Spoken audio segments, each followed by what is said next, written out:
Howdy folks, I'm going to show off a part of my collection here. This is a Grunow fridge made by a Grunow company that sold tube radios back in the good old days.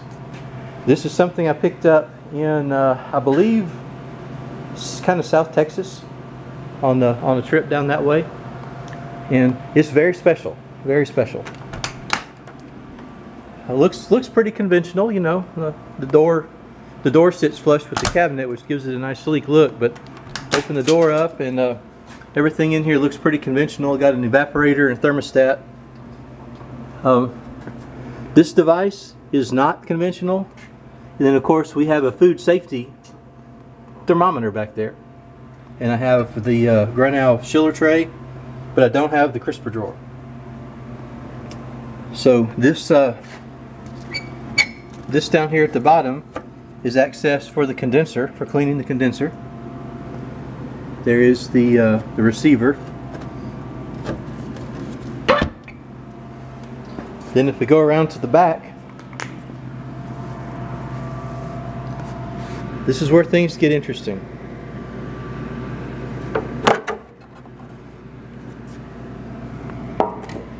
Check out that beast of a compressor.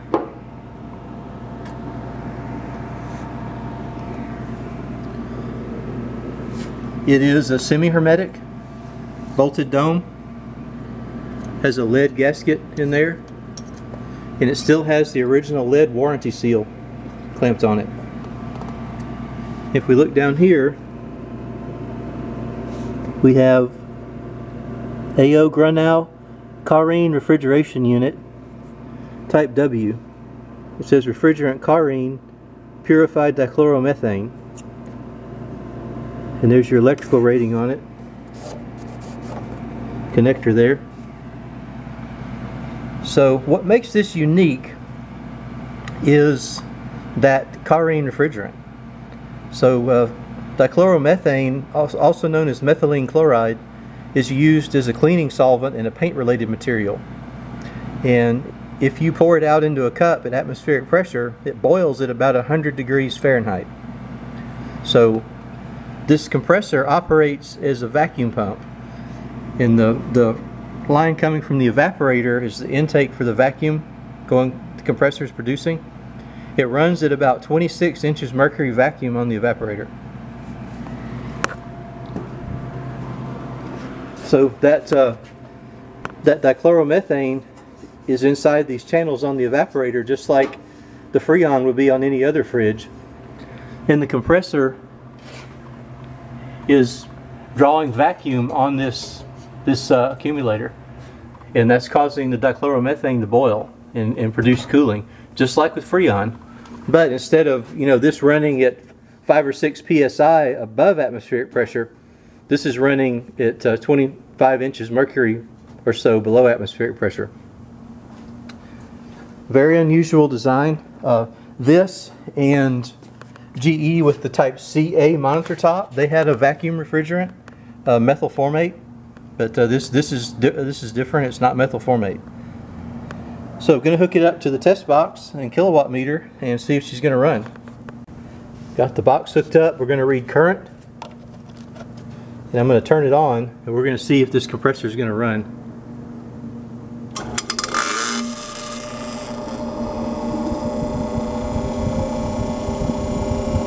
She's running, as is the condenser fan.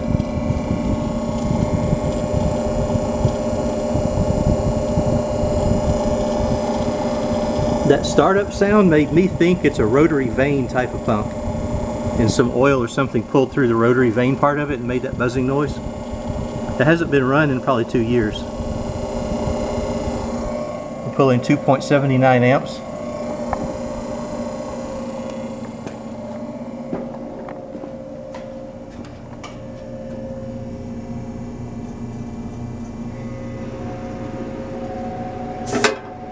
Feeling for any cooling. I don't feel anything yet.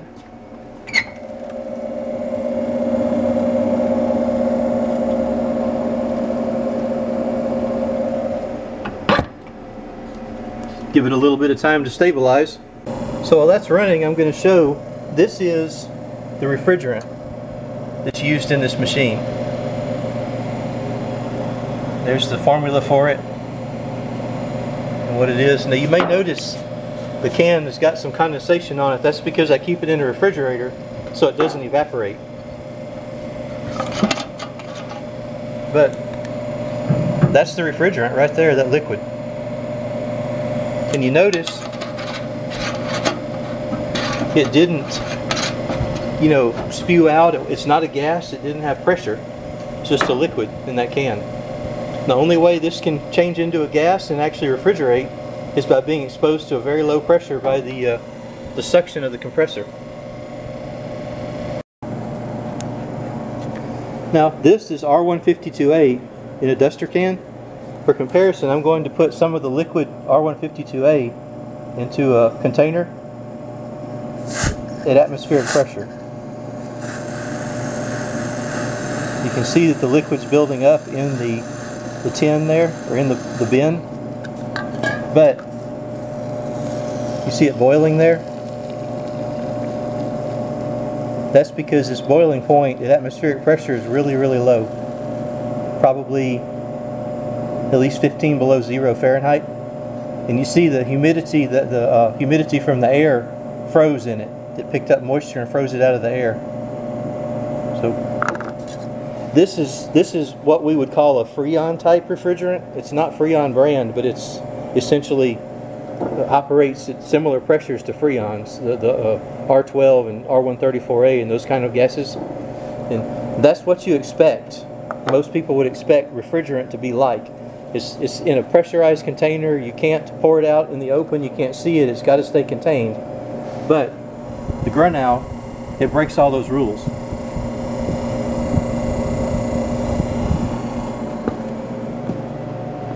As you can see, we're having a little fireside discussion there.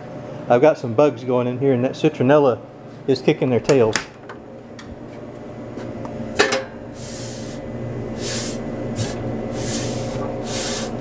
Feeling for any cooling. I don't feel anything yet, but I remember last time I ran this, it took it a little while to start cooling. So I'm going to let it run. Made a temporary handle. So you can just see frost forming on this fitting, and right here in the middle of this it's wet, so it's just starting to cool. It's probably been 20 minutes and it's just starting to circulate. Being a high side housing compressor, this entire casing inside the compressor is pressurized on the high pressure side of the unit. Therefore, first thing it does is collects all the refrigerant in the compressor housing, and then the motor has to warm up and make heat in here to boil off that liquid. So right now most of the refrigerant liquid is in the bottom of the compressor sump mixed in with the oil, and as the motor runs and this gets warmer, it's going to build up more vapor pressure and actually start to go through the condenser and circulate. This is just the nature of these things. Once it warms up one time, it'll hold enough heat between cycles that it'll cool immediately when it starts on the next cycle.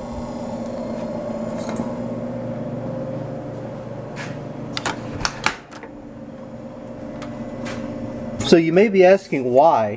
Why would they use something like this? Because the lower the pressure of your refrigerant, the larger the volume displacement of the compressor. So it takes a really large mechanical device to pump enough volume of gas at extremely low pressure to cool the unit. So back when this was made in the 1930s, there was a lot of different design variability. Nothing was really standardized. Many of the companies selling these were trying to market them as safer than the competition. So this era was the block ice era ending. Most people had an ice box where you put a block of ice in here and that would cool the cabinet. And the ice industry was huge. A lot of money was being made selling block ice. And the ice plants and ice houses used ammonia vapor compression systems.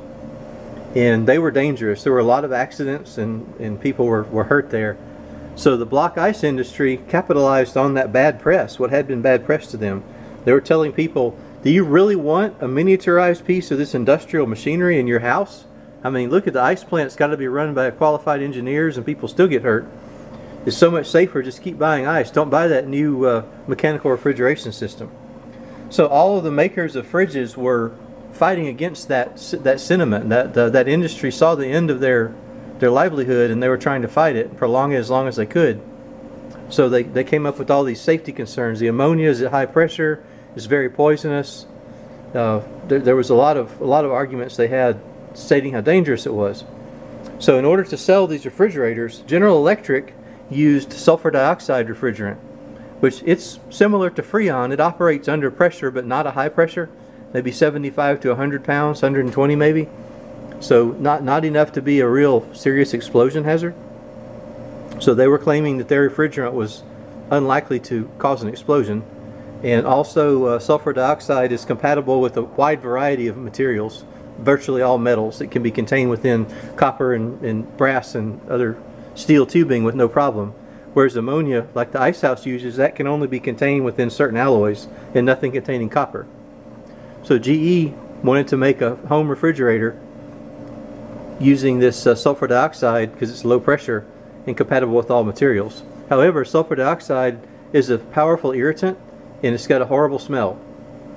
And there were some incidents and leaks, and people were a little afraid of it. So other companies were looking for alternatives. Now Grunow chose the dichloromethane because it's a very low pressure, runs in a vacuum, and it doesn't smell bad. It smells a little bit like a Sharpie marker or a Mark-Xolot marker, but doesn't have a bad smell. It doesn't have a powerful smell. And the vapors of it in large quantities are very harmful to health if there's a large spill of it. But the system runs in a vacuum, so if there's a hole punched in a line, some might leak out, but it's not going to be a large volume of it. So this system is very much safer than sulfur dioxide. It's truly a safe system. And dichloromethane is also non-flammable, so that is also a plus for it.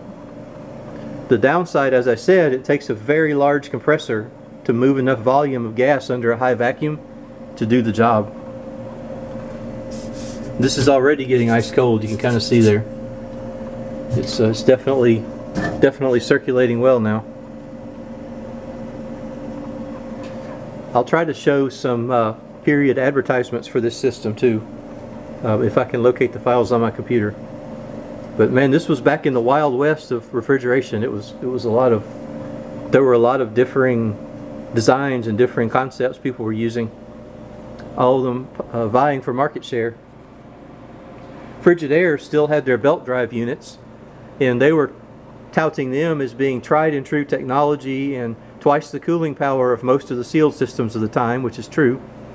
And those big compressors on the Frigidaires run at a very low speed, and they just don't wear out. So they were also claiming that their machinery was more industrial and lasted a lot longer, which is true, except for the fact that it's not a sealed system, and therefore leaks would happen. But I'll tell you now, 90 years later, you find Frigidaire belt drive compressors, hardly any of them show mechanical wear.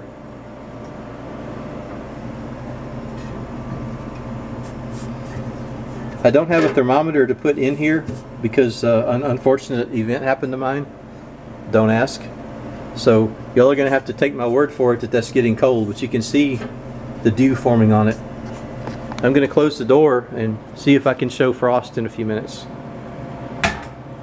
The room temperature in here is very warm, so it's going to not frost unless the door is shut. And also with the gasket in this condition here, I don't know how long it's going to take. So here's some of the documentation on the Grunow that I have on the computer. Absolutely safe carine wins decision of expert.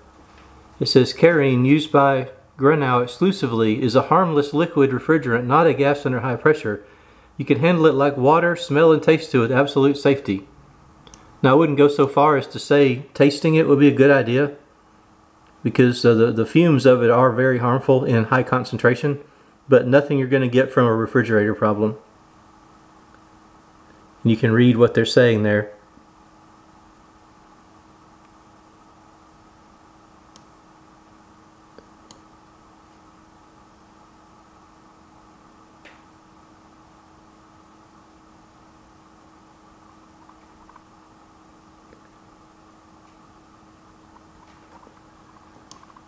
There's a picture of it right there. Handle's on the different side on mine, and of course there's the actual handle that I'm missing. Super safe refrigerator. Here's an engineering drawing of the refrigeration cycle.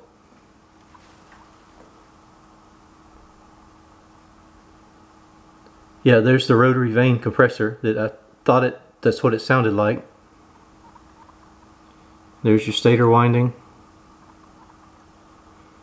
You see the suction line from the evaporator. It goes directly into the mechanism, and then the discharge comes off the top of the compressor housing. Goes through the condenser here. So that's definitely the system, very similar to the system we have. This says it's a Model D, and I think mine was a Model M, but same compressor and same basic design. Let's do a frost check. All right, we have frost right there on the bottom. So you can scratch it off all the way up there. You can see it actually frosting up more after the doors open and the moisture goes in. So we got a good frost going on. No problem with that. I don't know of but only one other Grunow like this which is complete. It's a slightly different model. The cabinet styling is different, and it belongs to my friend and fellow historian and collector Travis.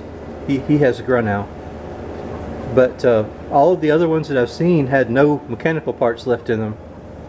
So this one is probably one of two that still work. If you have one that works, please comment and let me know. I'd like to share some notes with you on it. Had some warm-up time. The wiring doesn't look too nice.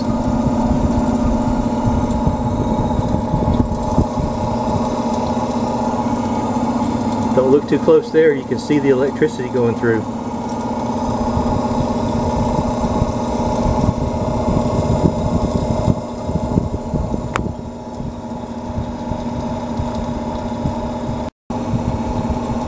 Alright, gonna go for a shutdown.